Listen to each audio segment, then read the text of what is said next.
원희룡 국토부 장관이 오늘 화물연대 집단 운송 거부 관련해 정부 합동 브리핑을 발표했습니다. 들어보시겠습니다. 존경하는 국민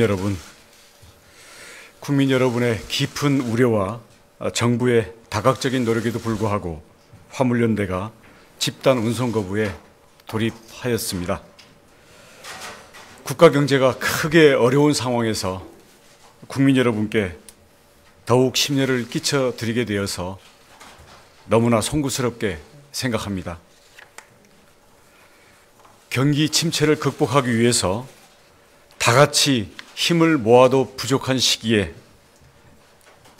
일방적으로 강행되는 화물연대의 집단 운송 거부는 국가 경제를 볼모로 정당성과 명분이 모두 없는 매우 이기적인 행동이라고 하지 않을 수 없습니다. 화물연대는 컨테이너와 시멘트 품목에 대해 지난 2020년부터 3년간 한시적인 시행을 조건으로 도입되었던 화물자동차 안전운임제에 대하여 일몰 폐지, 즉 영구화와 품목 확대를 주장하고 있습니다.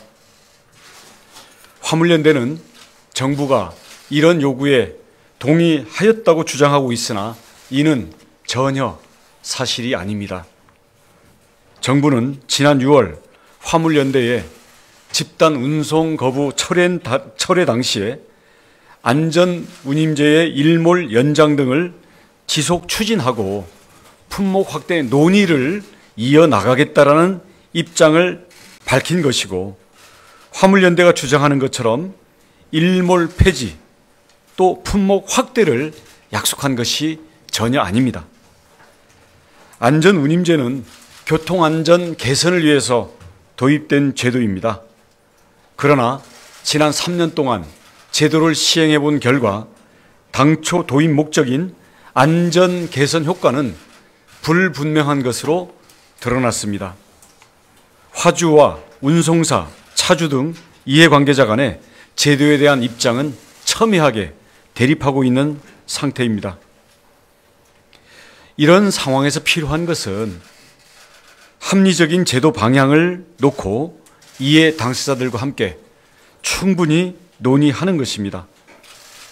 이를 위해 정부는 당초 화물연대에 대해 안전운임 TF 구성을 해서 구체적인 논의를 하자고 제안하였습니다만, 대화를 통해 합리적인 제도 방향을 모색하고자 하는 이러한 제안에 대하여 화물연대는 부정적인 입장을 표명하고 TF에 들어오지 않았습니다.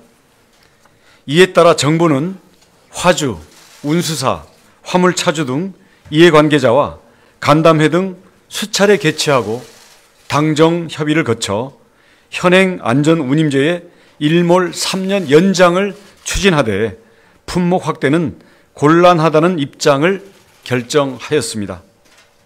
그런데도 화물연대는 자신들의 일방적인 요구를 관철시키기 위해 집단의 이익만을 내세운 이기적인 운송 거부를 강행하고 있는 것입니다. 국민 여러분, 지난 6월 집단 운송 거부로 우리 경제는 이미 약 2조 원에 달하는 경제적 피해를 입은 바 있습니다. 이번 집단 운송 거부는 우리 사회와 경제를 위해 밤낮으로 각지에서 노력하시는 많은 분들의 헌신과 경제 회복을 바라는 국민의 열망을 무시하는 행위입니다. 정부는 정당성 없는 이번 집단 운송 거부에 대해 법과 원칙에 따라 엄정하게 대응해 나가겠습니다. 운송 거부자에 대하여는 지자체와 공조하여 법적 근거에 따라 과태료를 부과하겠습니다.